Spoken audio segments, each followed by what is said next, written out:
You're listening to the #1 podcast for nonprofit leaders, getting your nonprofit fully funded. This is the Fundraising Masterminds Podcast. You want to create a flywheel effect. Right. And so the whole idea of the flywheel is that it takes a lot of energy to get it moving. Right. But then the momentum of it creates enough energy to make it go all the way around again. That's right. And then that creates enough energy to make it go around even more. And then it goes around and around, and it eventually goes faster and faster and faster until it's just running on its own. Exactly. And that's called the flywheel effect. When we started our first vision dinner, we started with one city in 1992, the Washington, D.C. area, then went to 8, then went to 16, then went to 32, Wow.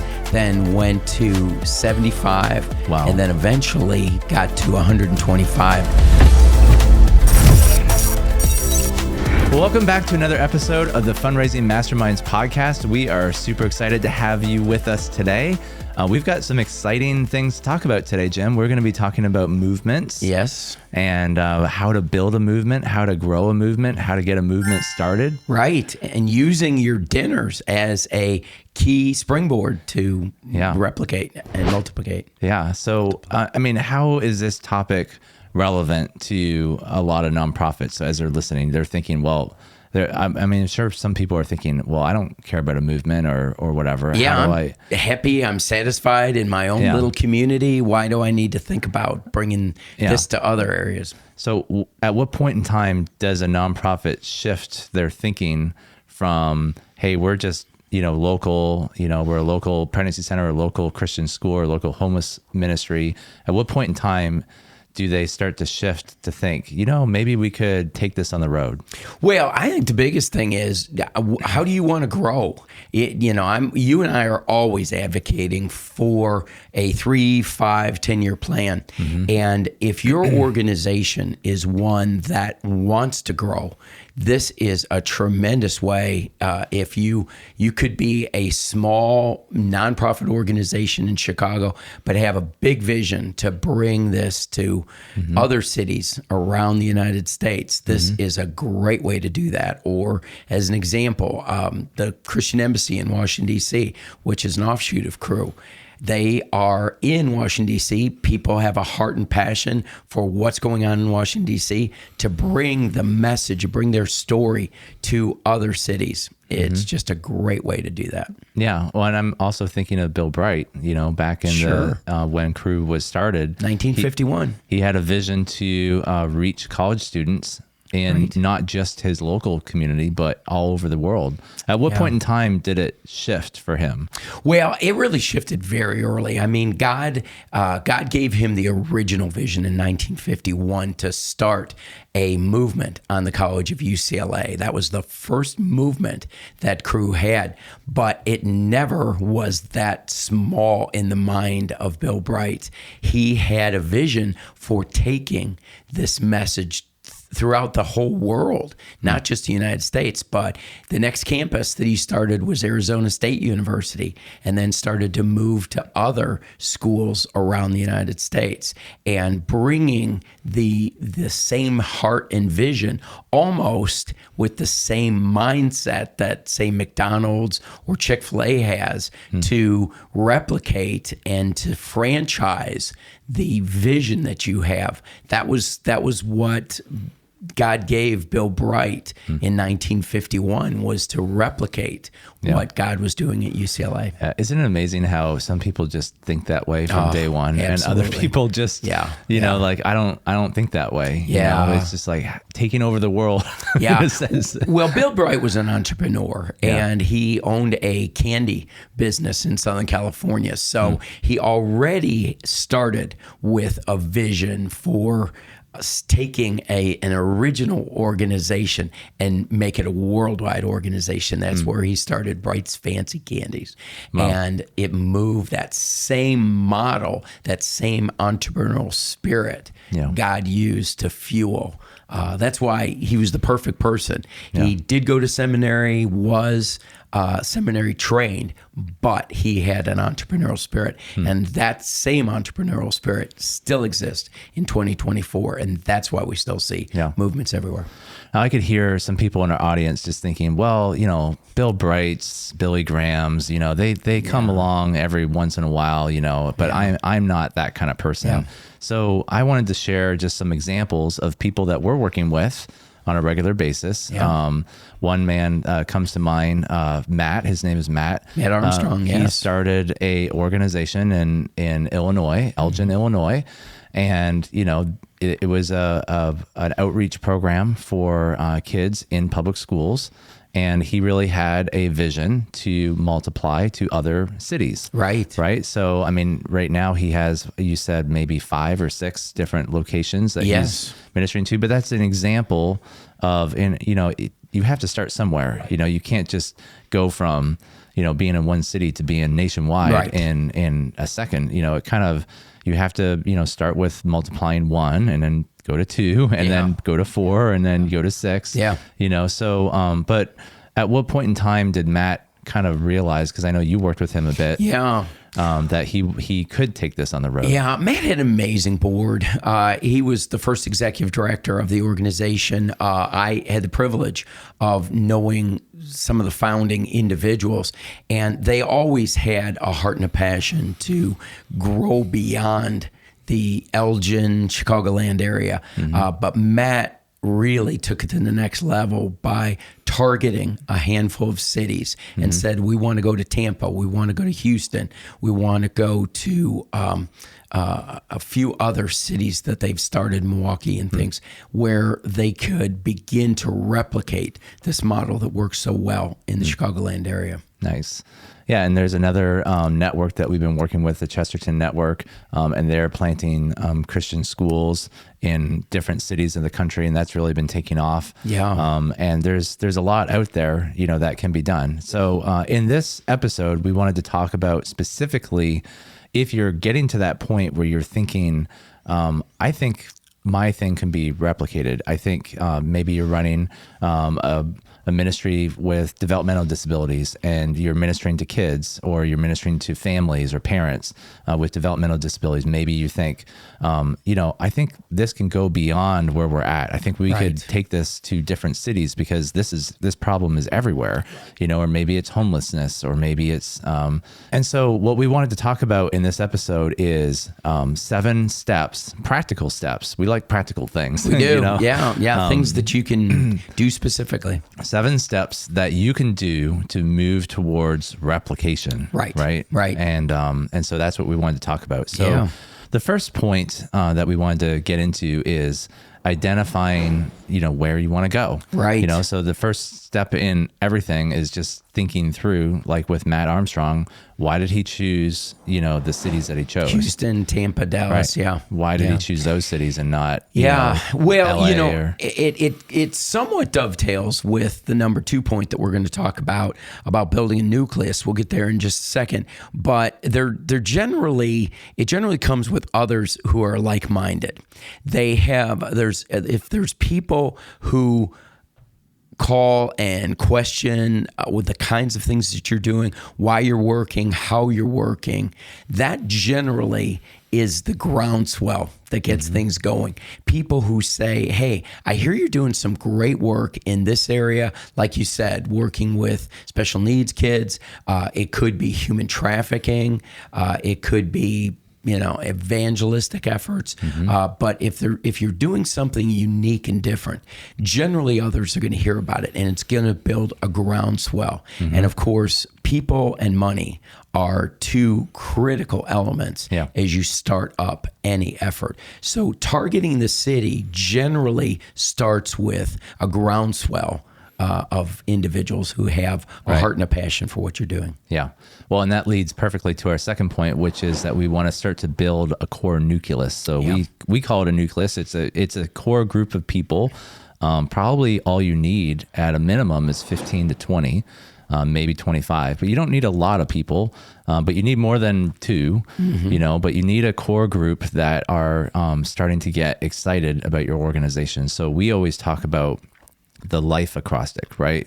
What kind of people should you be having? We want people who can give of their labor, their influence, their finances, or their expertise. Yes. And these are the kinds of things that you need in a core group, right? To be able to get some momentum started. Yeah. And so what it might look like building a nucleus is, having some Zoom meetings, having some face-to-face times, talking about the vision, getting them excited, right? Getting them motivated to get to the next level. Yeah. Well, as I said, people and money are 2 of the real catalysts to get an effort like this going. And of course, the people who are behind it, if you've done the Perfect Vision strategy or heard some of our broadcasts, you know that to get a groundswell going with your dinner, you've got to have individuals who are willing to brainstorm and to tap into their networks. It's exactly the same thing here. You've got to find that groundswell of people who are buying into the vision that the central has, and then they're taking that vision and expanding it to their own city. And the division dinner is really a perfect way to get this groundswell going and to cast the vision.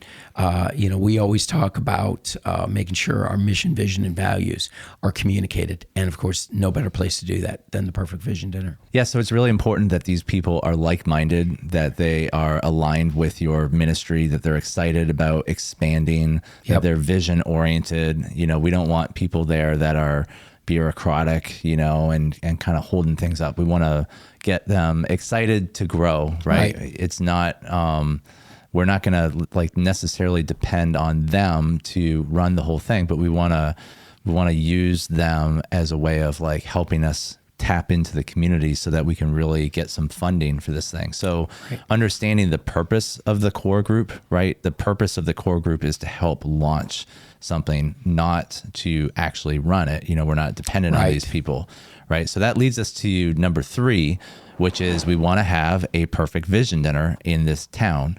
Now, one of the things that we do in the Perfect Vision Dinner mentorship program is we do what's called a table host assessment. All right. We call it a name storming party, where we are trying to determine who should be a table host and who shouldn't be a table host. And we use the core nucleus to make that happen. And so as we are getting the core nucleus excited, very practically, we want to find a venue and a time that we can do a vision dinner at. And we want to have the core nucleus contribute to getting this vision dinner started. Yeah, there needs to be ownership. Yeah, absolutely. And you want to find influencers, and that could start from your board if you've already put together a board. If not, just people who are networkers, people who are influencing other individuals. And in building that ownership, you want them to be part of, okay, what's a great venue in your community, in your town? Generally, if you're part of the nucleus of the central vision dinner effort or the lead organization, you don't know what the best venues are in that particular city.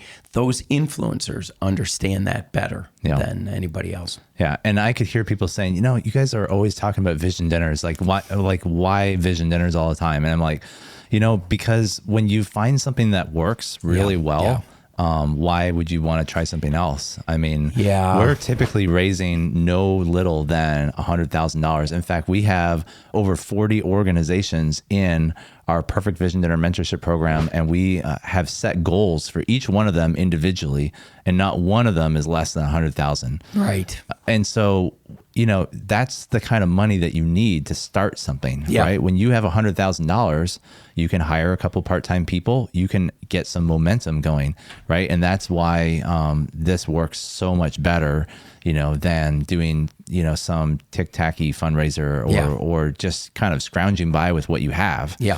People just don't take it as serious.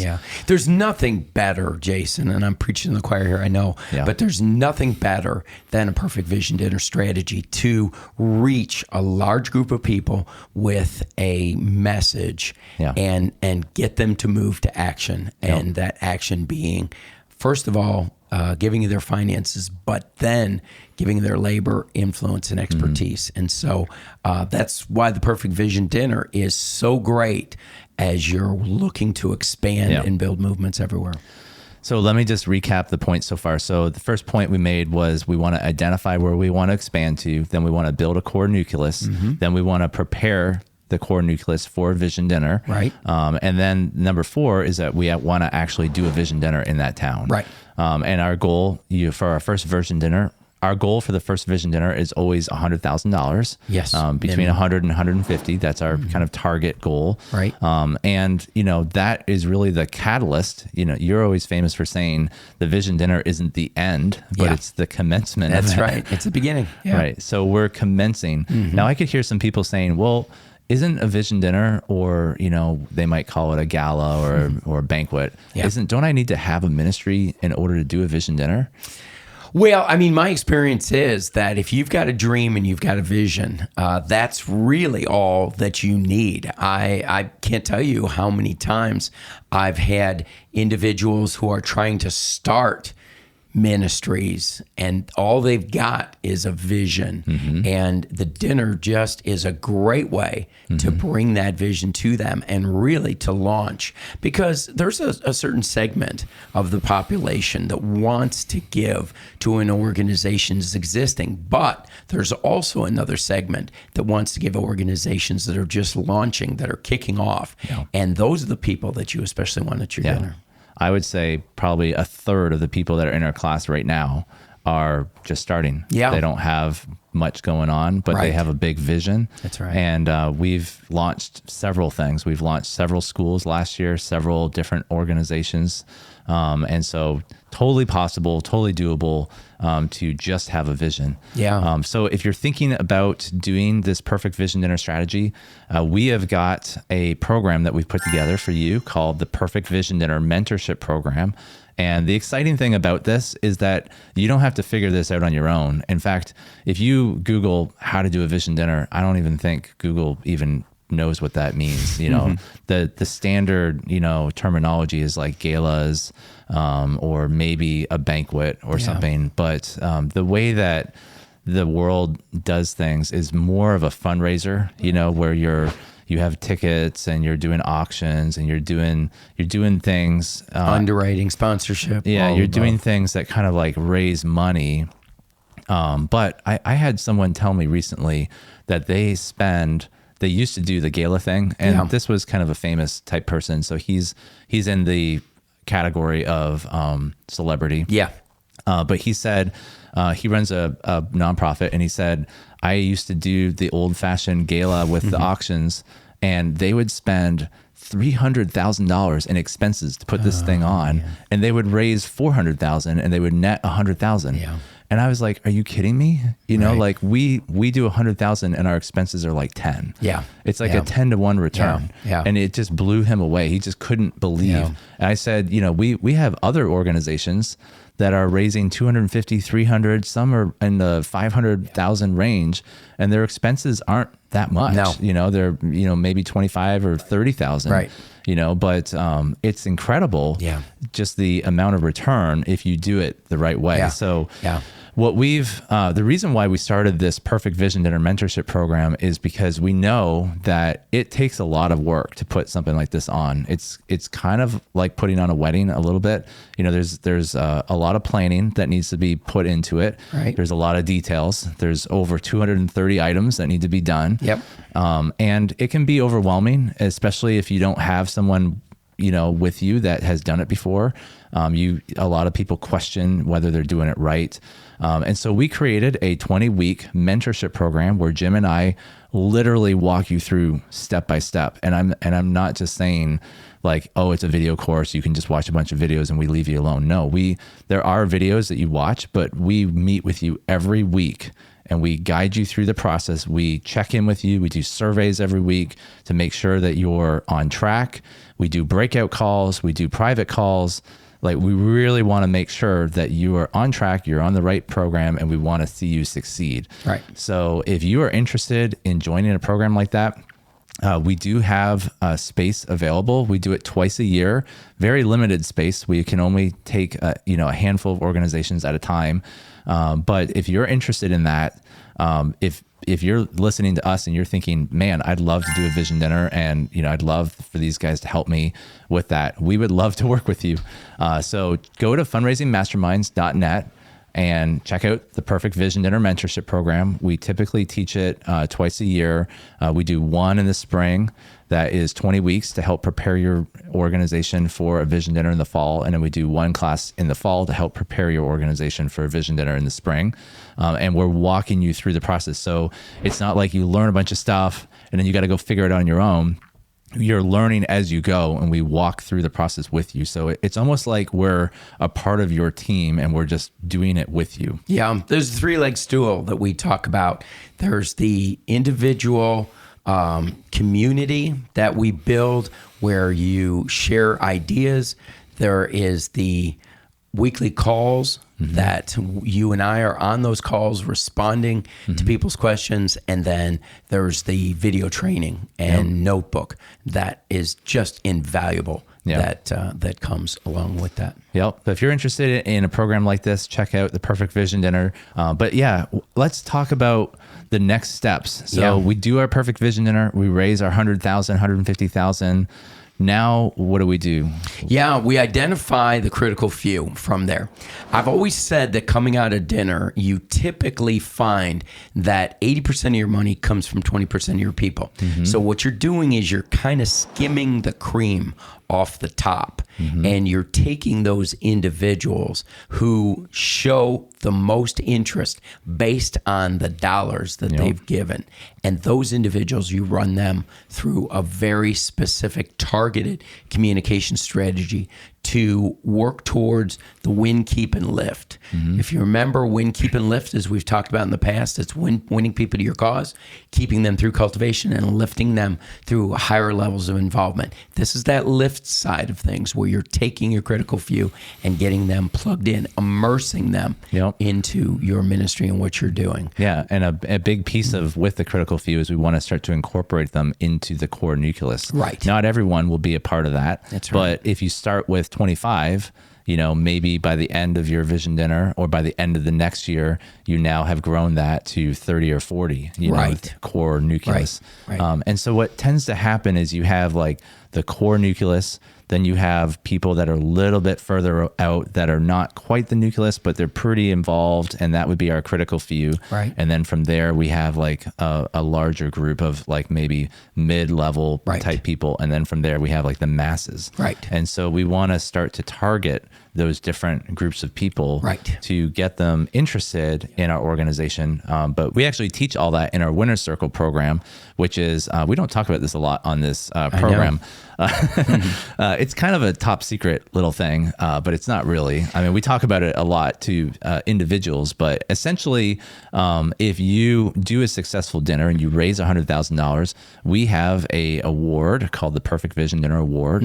If you win that award, you qualify for the Winner's Circle.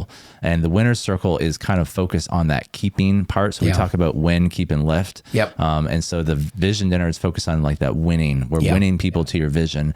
The Winner's Circle is focused on that keeping part. How do we cultivate these relationships?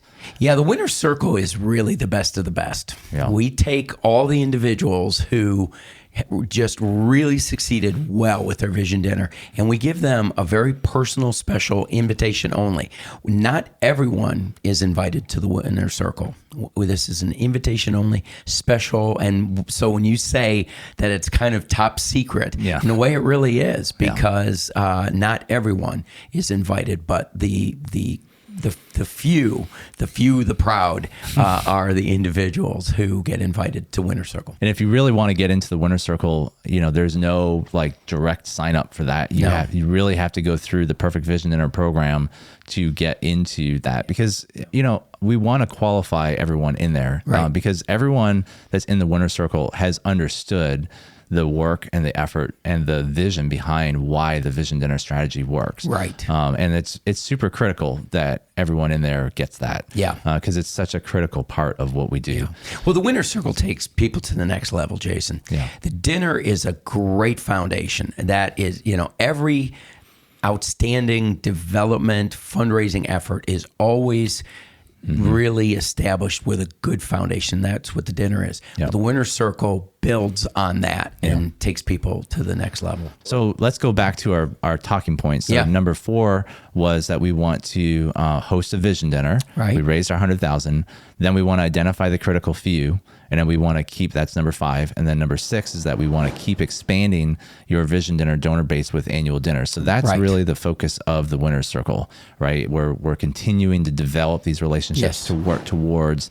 So the vision dinner is not a one and done thing. It's a continual annual thing. A lot of times we raise 100,000 the first one, we raise 150 to 200 the second one, we raise 250 to 300 the third one, and we continue to grow because part of our strategy is to always get new people in there. So we typically are shooting for 40 to 50% new people in the dinner every single time. And that's actually one of the problems that organizations get into. Even if they do some kind of form of dinner, they tend to get stuck because they don't grow. They're not getting new people in. They get in a rut of replication. And they get the same table host to invite the same people over and over again, and they're constantly trying to dig themselves out of a hole because eventually people come so many times and they're been there, done that. But what we're about with our strategy is the multiplication. So you're constantly looking for individuals. You're constantly pulling table hosts and finding new table hosts from the original table to start new circles of influence to invite their friends, so that it's not just replication, it's actually multiplication. The last thing is that we want to start to create a network. So kind of like a parent organization in a sense. So ultimately the goal of having a movement is that you want to create a flywheel effect. And so the whole idea of the flywheel is that it takes a lot of energy to get it moving. But then the momentum of it creates enough energy to make it go all the way around again. And then that creates enough energy to make it go around even more. And then it goes around and around, and eventually it goes faster and faster and faster until it's just running on its own. And that's called the flywheel effect. So one of the ways that we do that through building a movement is by creating a parent organization. So for example, let's use Crossroads as an example. So you start off with one and you expand to, you do a vision dinner in another town. Right. Well, now you need to create like a Crossroads network or something that's a little different, where their goal is to plant other Crossroads in different cities. And then as those get birthed with vision dinners, a portion of that money, maybe a certain percentage or a fee, there's usually an annual fee that goes back into the network to help fund the network. And so that's the beginning of the flywheel effect, right? Where now as the network is starting to put core nucleuses around and doing vision dinners, the percentage of that money is going back to the network to feed the network, which enables the network to do more. And as the network is successful in planting core bases around and they get funding, that's going to feed the network even more, which creates that flywheel effect. So it's like the more success that we have, the more that it spins around, and the network is able to do, maybe the first year they do 2 or 3, and then the second year they're able to do 5 or 10, and then the third year they're able to do 15, and then the fourth year they're able to do 25, and then eventually it starts to get exponential, where you're going 25, 50, 100, 150, 200, and that's, it takes time. You have to be committed to this idea for probably 5 to 10 years.